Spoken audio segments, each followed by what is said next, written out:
Olá, senhores, sejam bem-vindos. Vamos então, nessa aula de hoje, estudar as lesões e mortes por energia elétrica.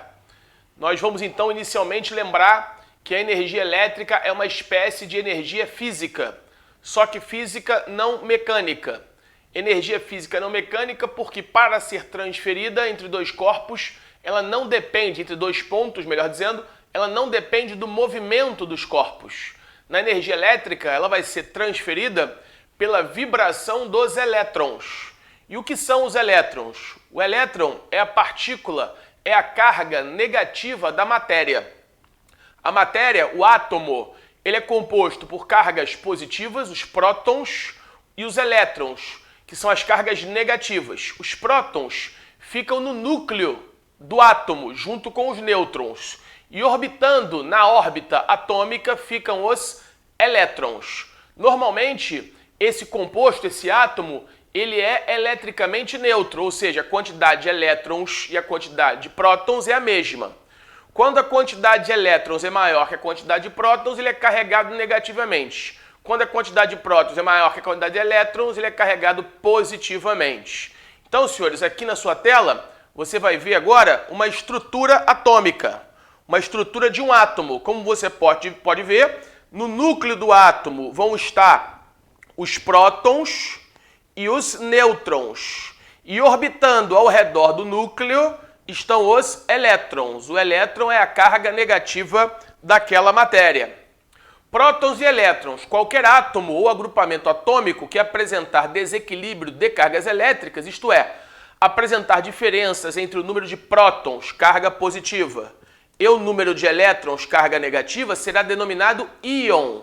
Então, o íon é um composto, é um átomo que tem diferenças, ou seja, não há um equilíbrio entre prótons e elétrons. Se ele tem mais próton do que elétron, ele é carregado positivamente. Ele é um íon positivo, chamado de cátion. Se ele tem mais elétron do que próton, ele é carregado negativamente. Ele é chamado de ânion.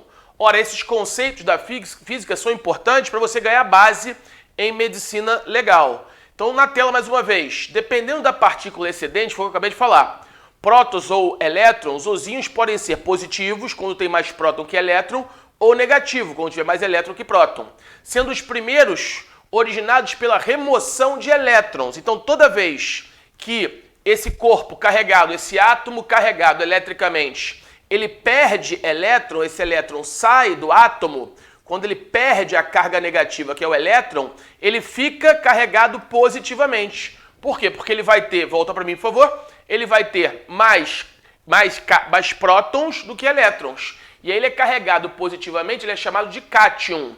Agora, se ele recebe elétron, joga na tela, se ele recebe a partícula negativa, se ele recebe elétron, aí ele fica carregado negativamente. Aí ele é chamado de ânion, porque ele vai ter mais elétron do que cátion, e ele vai ser chamado então de ânion. Mais elétron, desculpe, do que próton, aí ele vai ser chamado de ânion. Pode voltar para mim. Bom, então, senhores, vamos ver aqui o que diz o slide, né? Joga na tela mais uma vez. Ora, os íons positivos, o que é o íon positivo? Aquele que perdeu elétrons, que apresentam mais prótons que elétrons, são os cátions. E os negativos apresentam menos prótons do que elétrons, ou seja, tem mais elétrons do que prótons. São chamados de ânions. Ele é carregado negativamente. Então, o íon, volta para mim, é aquele que vai ter uma carga elétrica, seja positiva, seja negativa. Ele vai ter carga positiva se ele perder elétron, chamado de cátion. Ele vai ter carga negativa se ele ganhar elétron, aí ele vai ser chamado de ânion. Então, se você pensar, por exemplo, na partícula do ferro, o ferro mais 2, o ferro diferroso, ele é um átomo que tem carga positiva. Então, na verdade, ele é um cátion. Cátion por quê? Porque ele perdeu elétrons, ele tem mais próton do que elétron. Então, ele tem uma carga elétrica positiva. Há compostos químicos que têm carga elétrica negativa, porque receberam elétrons. E o importante, a gente vai começar a estudar aqui as lesões e mortes por energia elétrica. Os bons condutores elétricos, como os metais, por exemplo, são átomos de metais que têm a capacidade de receber elétrons e fazer com que esses elétrons vibrem na sua eletrosfera gerando sequencialmente corrente elétrica. E o que a gente vai começar a estudar daqui a pouco são as lesões e mortes causadas por energia elétrica. Essa energia elétrica, quando ela entra no corpo, ela desorganiza o equilíbrio eletroquímico da célula. A nossa célula, a nossa membrana celular, na parte interna dela, ela é carregada eletricamente. Negativamente. Carregada eletricamente, negativamente. Na parte externa, ela é carregada eletricamente, positivamente. A carga elétrica de uma membrana celular na parte interna é em torno, dependendo da célula, de menos 90 milivolts. Menos 90 milivolts. Ela é carregada eletricamente, negativamente, na parte interna. Isso vai se dar em virtude da grande concentração de potássio dentro da célula e de sódio fora da célula. Essa diferença de sódio e potássio na célula, na membrana celular, faz com que ela fique carregada eletricamente de forma negativa na parte interna e de forma positiva na parte externa. A gente vai ver que uma corrente elétrica, quando passa pelo coração, ele vai alterar essa bioeletrogênese, vai alterar essa função elétrica do coração, desorganizando, fazendo com que o coração entre em fibrilação ventricular, que muitas vezes vai ser a causa de morte. Nas causas de morte de energia elétrica de baixa amperagem. Energia elétrica de baixa amperagem, a gente vai ver isso um pouco mais à frente, normalmente causam morte por fibrilação ventricular, e eu vou voltar a falar sobre isso um pouco mais à frente. É só mostrar para os senhores por que é importante você entender, ora, o que é um cátion, o que é um ânion, o que é um íon, o que é um elétron, o que é um próton, o que é um nêutron, que o átomo ele vai ter carga elétrica, ele pode ser carregado positivo ou negativamente, ele é chamado de ânion. Porque essas expressões, senhores, por mais que elas não sejam, obviamente, do direito, né? Elas são da física, mas a medicina legal, vai se valer de determinados conceitos da física, da biofísica, para explicar fenômenos que vão controlar a homeostase do organismo. E aí, medicina legal, numa prova mais profunda, se ele aprofundar esse tema, você conhece as expressões que ele vier possivelmente a usar numa prova. Tudo bem? Tranquilo? Vamos em frente então. Gerando energia elétrica. Então, como é que se gera energia elétrica? De várias maneiras. Eu posso gerar energia elétrica partindo da água em movimento.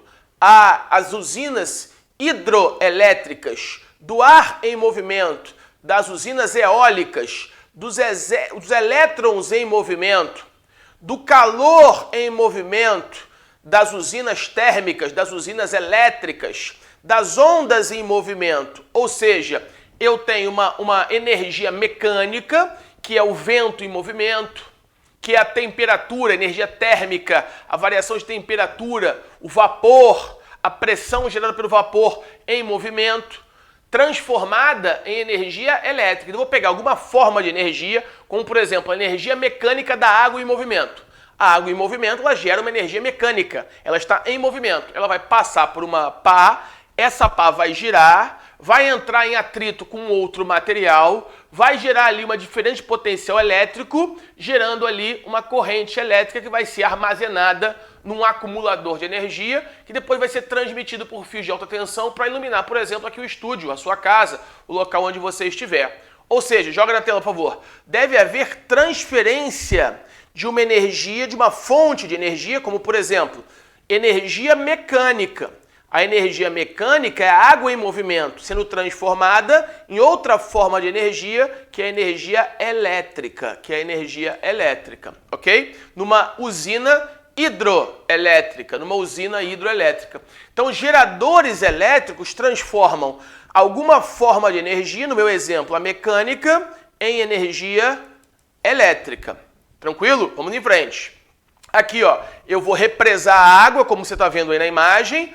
Essa água vai passar por uma turbina, vai gerar aqui um movimento de uma pá. Essa pá vai entrar em contato com um determinado material, que vai gerar uma diferente potencial elétrico, fazendo com que os elétrons passem de um lugar para o outro.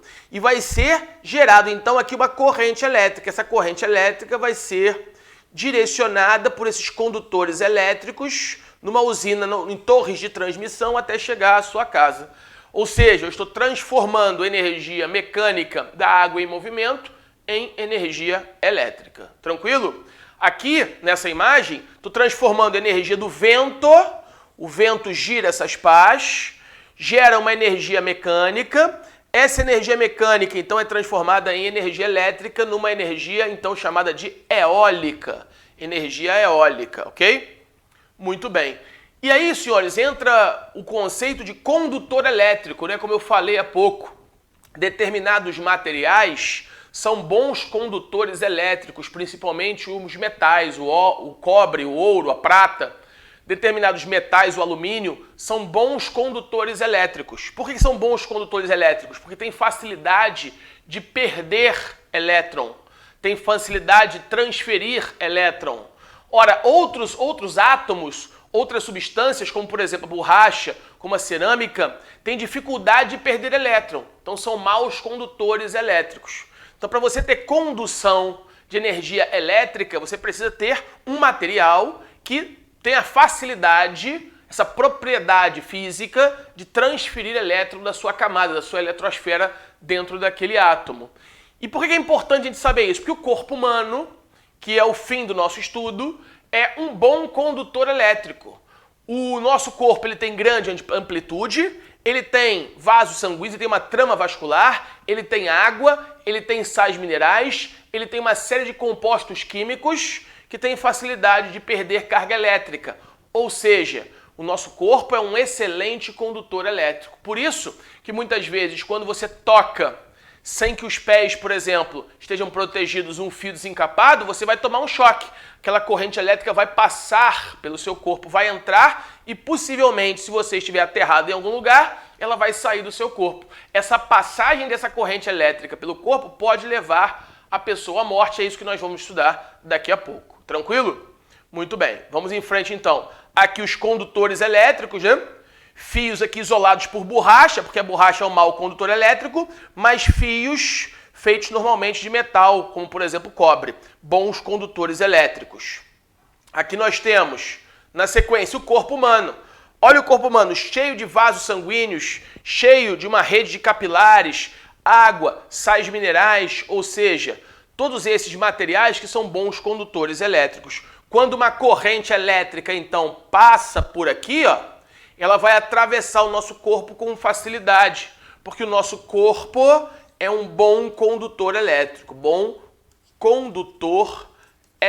em virtude do material pelo qual ele é formado, em virtude do material do qual ele é feito, ok? Corrente elétrica, vibração, escoamento de elétrons, já falei, entre os átomos do condutor elétrico, marcado por uma diferença de potencial elétrico, uma DPE, diferença de potencial elétrico. Ou seja, eu tenho dois acumuladores de elétrons. Aqui tem mais elétron, aqui tem, vou botar o sinal de menos para não confundir, aqui tem um número maior de elétrons, aqui tem um número menor de elétrons. Então vai passar elétron de onde tem mais para onde tem menos por uma diferença de potencial. Normalmente passa de onde tem mais para onde tem menos, ou seja, aquilo que a gente chama de uma transferência a favor do gradiente de concentração. Então vai passar de onde tem mais para onde tem menos, a favor do gradiente de concentração. Ou seja, se tem uma quantidade mais concentrada aqui do que aqui, ele vai passar de onde tem mais para onde tem menos, a favor do gradiente de concentração. Atravessar contra o gradiente de concentração significa atravessar de onde tem menos para onde tem mais. Você atravessar qualquer coisa de onde tem menos para onde tem mais, você precisa fazê-lo com gasto de energia. Então, dentro desse estúdio aqui, tem 100 pessoas. Se eu abrir a porta do estúdio, se lá fora não tiver ninguém, vai passar de onde tem mais para onde tem menos. Ou seja, vão passar pessoas a favor do gradiente de concentração. Se eu quiser colocar alguém de fora para dentro, lá não tem ninguém, tem uma pessoa só, aqui tem 100.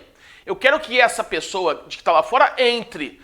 Eu até consigo fazer ele entrar, mas eu faço com um gasto de energia. É aquilo que a gente chama em medicina de transporte ativo com gasto de energia. O transporte passivo em medicina é aquilo que você pode transferir sem gasto de energia, normalmente a favor do gradiente de concentração. Quando você transfere alguma coisa de um lugar para outro, sendo que essa coisa está mais concentrada aqui do que lá, e eu transfiro de onde tem mais para onde tem menos, eu digo que esse transporte é um transporte passivo a favor do gradiente de concentração. O contrário é o transporte ativo, mas aí eu preciso gastar energia para esta finalidade, ok? Tranquilo? E com a energia elétrica também é assim.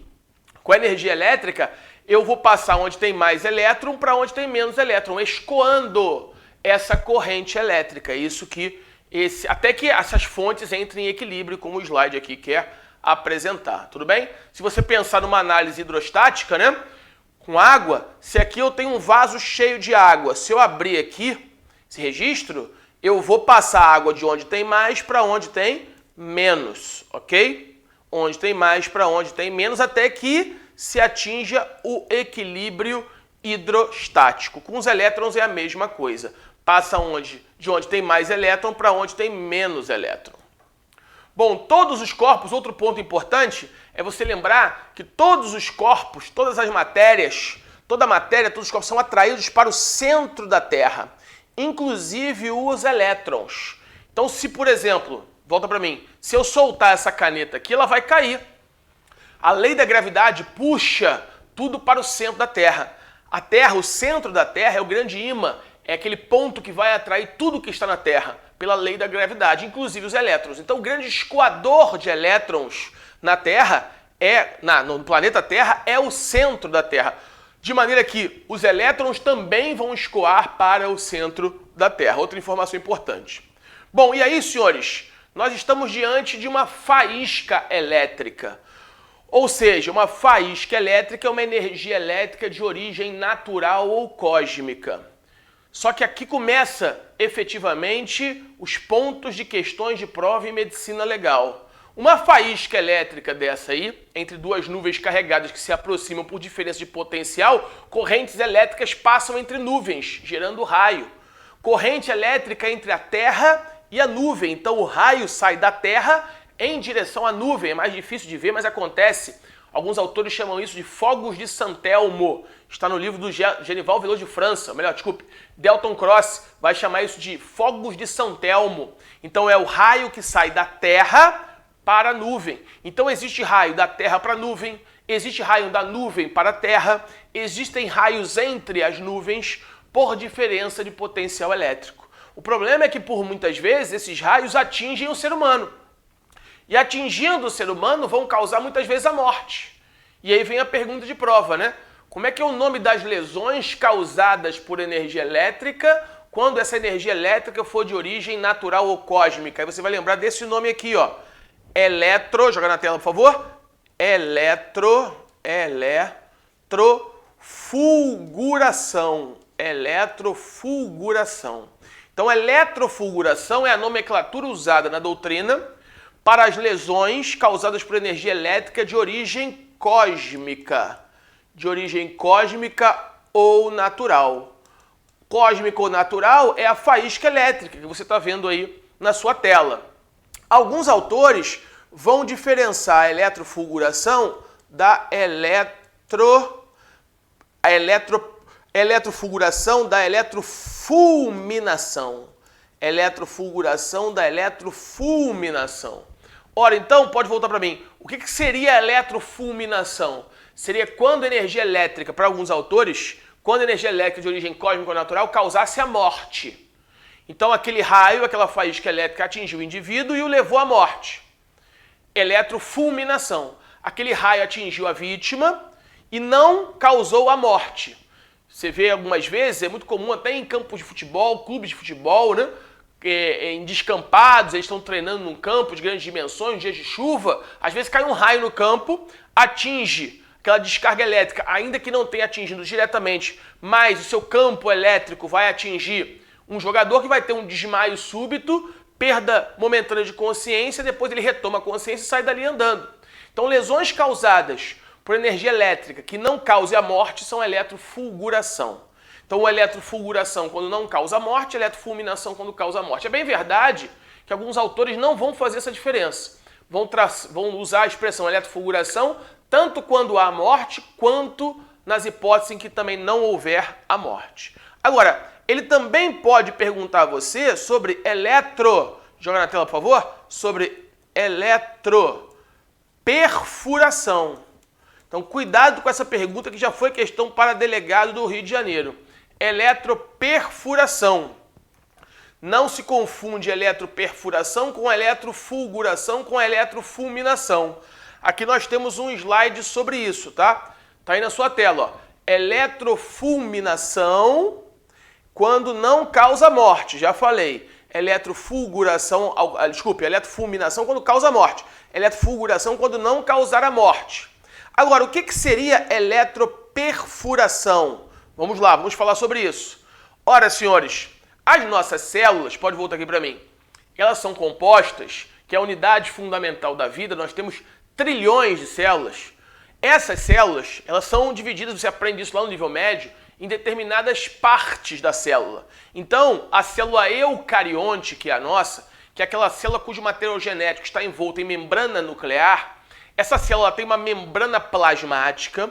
Dentro dela, dentro da membrana plasmática, ela tem um citoplasma, local onde estão as organelas celulares, o complexo de Golgi, retículo endoplasmático liso, o rugoso, as mitocôndrias, os lisossomos, ou seja, as organelas celulares, cada uma delas com a sua função dentro da célula. E nós temos, então, o núcleo, onde está dentro dele o material genético. Ora, essa membrana plasmática celular, ela é formada por uma bicamada fosfolipídica. Uma bicamada fosfolipídica. Só que essa bicamada fosfolipídica, ela tem várias funções na célula. Uma delas é exercer a seletividade de determinadas substâncias que podem entrar na célula e determinadas substâncias que não podem sair da célula. Por exemplo, o potássio, ele tem de ficar dentro da célula.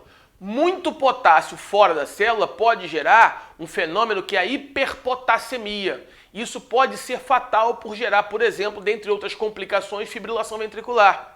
Da mesma forma que o sódio tem que ficar em maior quantidade fora da célula, para que exista uma diferença de potencial elétrico e essa célula possa ficar carregada negativamente na sua parte interna e positivamente na sua parte externa. Isso vai depender dessa diferença, o sódio fora da célula e o potássio dentro da célula. Para que o sódio possa entrar e sair da célula e o potássio possa também entrar e sair da célula, essa membrana plasmática ela vai apresentar canais.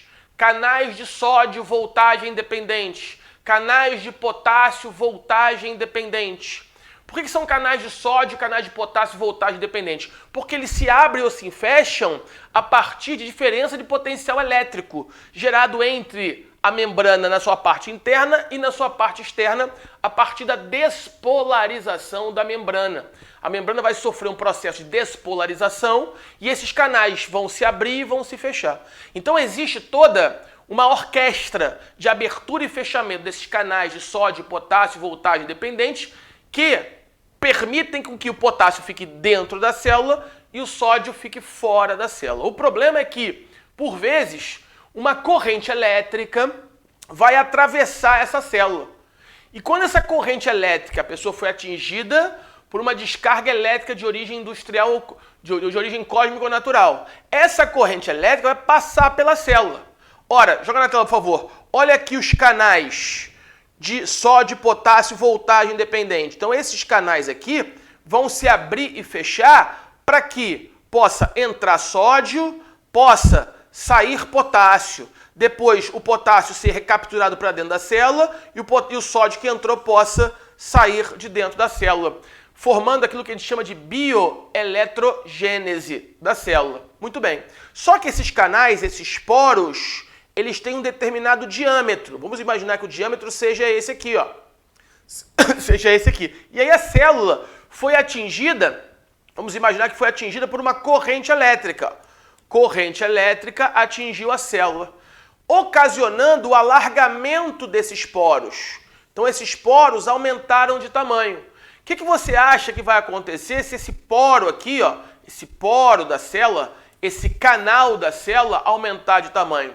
Ele vai perder esse controle do que pode entrar, em que quantidade pode entrar e do que pode sair e com que quantidade pode sair. Ou seja, vai desorganizar essa bioeletrogênese da célula.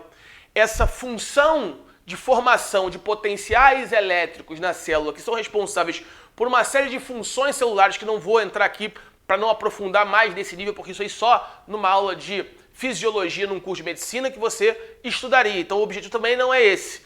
Então não vou entrar em outros debates que poderiam surgir a partir daqui. Mas é importante você saber para matar essa questão é só o seguinte: a eletroperfuração ocorre porque uma corrente elétrica externa vai passar pela célula e a membrana plasmática que tem poros, esses poros vão ficar alargados, alterando o seu controle bioquímico, alterando as substâncias que podem entrar e sair, podendo ocasionar a partir daí a morte daquela célula. Isso é um fenômeno chamado de eletroperfuração. Então a eletroperfuração, joga na tela, vamos imaginar que aqui fosse a membrana plasmática de uma célula. Aqui dentro estão as organelas celulares, ok? E aqui está o núcleo, aqui dentro do núcleo, material genético. Nessa célula estão as bicamadas fosfo. Essa membrana plasmática é uma bicamada fosfolipídica. E essa bicamada fosfolipídica ela é ela possui poros. Então, quando a corrente elétrica passa por aqui, ó, corrente elétrica, esses poros aumentam de tamanho. Esses poros da membrana plasmática, que é essa bicamada fosfolipídica, aumenta de tamanho, alterando a sua seletividade. E quando altera a sua seletividade, o potássio que tinha que estar dentro da célula sai em maior quantidade. O sódio que deveria ficar fora da célula entra em maior quantidade, ocasionando um desequilíbrio eletroquímico da célula e causando a morte da célula por um fenômeno, pode voltar para mim, por um fenômeno de eletroperfuração. Então, senhores, na tela aí. Eletroperfuração, variação do diâmetro dos poros da membrana celular, ocasionando um desequilíbrio entre o sódio e o potássio e, consequentemente, a morte da célula. Ok? Tranquilo? Muito bem. Então não confunda, volta para mim, por favor, eletroperfuração com eletrofulguração com eletrofulminação.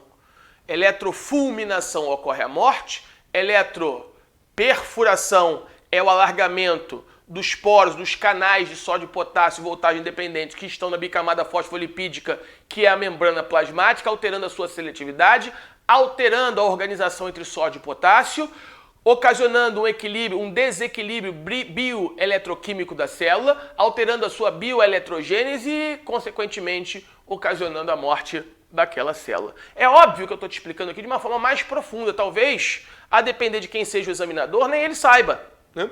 Se o examinador é um camarada que não é médico e não é biólogo, por exemplo, se for, por exemplo, um delegado, talvez ele não tenha estudado de forma tão profunda assim. E aí, se não estudar de forma profunda, talvez nem ele saiba esse tipo. Não é porque não é, isso aqui eu estou aprofundando talvez mais até do que eu deveria. Mas o importante é que você saiba eletrofulminação, eletrofulguração e eletroperfuração. Tudo bem? Tranquilo até aí?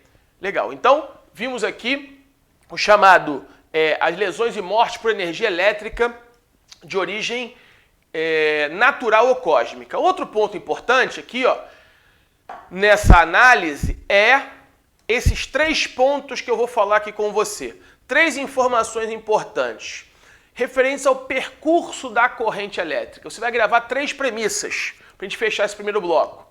Que premissas são essas? Corrente elétrica não gosta de ohm. Ohm é a resistência, a medida da resistência para calcular a voltagem. Um pouco mais à frente a gente vai calcular a voltagem. O cálculo da voltagem é o seguinte, ó, voltagem igual a resistência vezes intensidade da corrente. Ou seja, resistência é aquilo que se oferece como impedimento à passagem da corrente elétrica. Como disse, pode voltar para mim, a corrente elétrica ela vai fluir mais facilmente em determinados materiais e com mais dificuldade em outros materiais. Então há alguns materiais que são mais resistentes à passagem da corrente elétrica, são maus condutores elétricos. Então a corrente elétrica não gosta de resistência. A simbologia da resistência é o ohm. Então ohm, a corrente elétrica não gosta de ohm, como está aqui, ó, na sua imagem. A corrente elétrica está aqui, ó, essa é a segunda premissa. Essa é a primeira premissa e essa aqui é a terceira premissa. A corrente elétrica não gosta de ohm. Quer dizer, a corrente elétrica não gosta de resistência. Primeira premissa. Segunda premissa, a corrente elétrica, ela só entra se ela puder sair. Se ela não puder sair do seu corpo, ela não entra no seu corpo. Por isso que o passarinho vai pousar no fio de alta tensão e não vai morrer esturricado. A corrente elétrica não entra no passarinho porque ela não tem como sair. Se você se pendurar numa corrente elétrica e ficar balançando, num fio de alta tensão com corrente elétrica, nada vai acontecer com você. Mas se você colocar a mão numa parede, a mão num poste que estiver ligado à terra, aí possivelmente você vai receber aquela descarga elétrica. Então a corrente elétrica só entra se ela puder sair. E por último, a corrente elétrica vai sempre procurar o caminho mais curto. Então joga na tela, por favor. A corrente elétrica só entra se puder sair. A corrente elétrica prefere sempre o caminho mais curto. Essas três premissas são importantes que você entenda para ganhar base no estudo do que está por vir, ok? Estou terminando esse bloco, no próximo bloco continuaremos examinando as lesões e mortes por energia elétrica. Aguardo os senhores lá. Um abraço, fiquem com Deus.